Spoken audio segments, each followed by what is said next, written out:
didn't God kill the serpents that caused the woman to fall and plunder the whole human races into a horrendous fate of misfortune? Do you know that we are going through so many challenges here on earth because of just one sin committed by a man and a woman? The sudden and untimely deaths, betrayals, deprivation, sickness, disease, pandemic, disasters, war, and all the likes. In fact, all pangs and discomforts came into the world as a result of that same sin. Moreover, we struggle in schools to learn this and that because of the distortion in our brain as a result of that same sin. We would have known all things by natural instincts. The animals Adam named in one day with innate abilities are what students are studying in the universities for 5 good years. I would have expected that God will kill that serpent first of all before issuing or before unleashing punishment against the man and the woman. But that wasn't the case. In Genesis chapter 3 verse 14, we heard God issuing curses against the serpent. And he said, "Thou art cursed above all the cattle and above all the beasts of the field. Upon thy belly shalt thou go, and dust shalt thou eat all the days of thy life."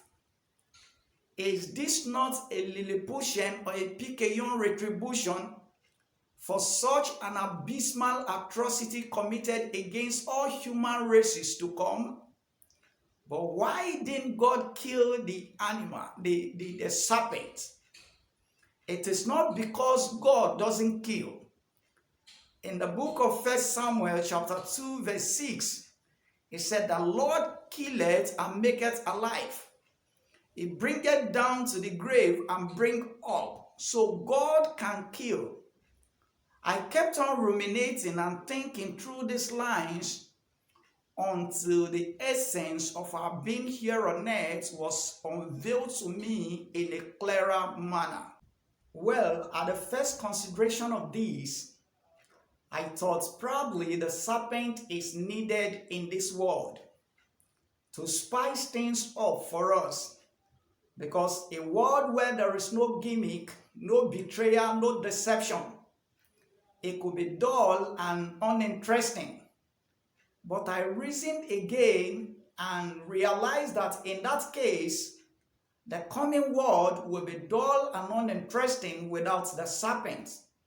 Because I am not sure there will be deceptive serpent in the coming world. Hence, I reasoned further and saw that that wasn't the case. Both the serpent and the woman received the due consequences of their sins because they were partially innocent and partially guilty. The serpent was punished because he allowed his body to be used by Satan, while the woman, on the other hand, was punished because she trusted the serpent more than God and ended up obeying the serpent and disobeying God. And this is how so many people trusted created beings more than the Creator today. Inasmuch as the serpent cannot hinder Satan from entering into his body, but he can hinder him from moving with his means of mobility and speaking through his mouth, because Satan is a spirit that has no limitation in entering a place. In the same vein, the woman cannot hinder the serpent from speaking to her, but if she had trusted God more than the serpent, she would have obeyed God and not obey the serpent. Hence, a straight answer to why God didn't kill the serpent and save the woman is because there is a third party orchestrating their activities, which both of them may not be aware of. As such, killing either of them will not bring any change without apprehending the third party responsible for their predicament.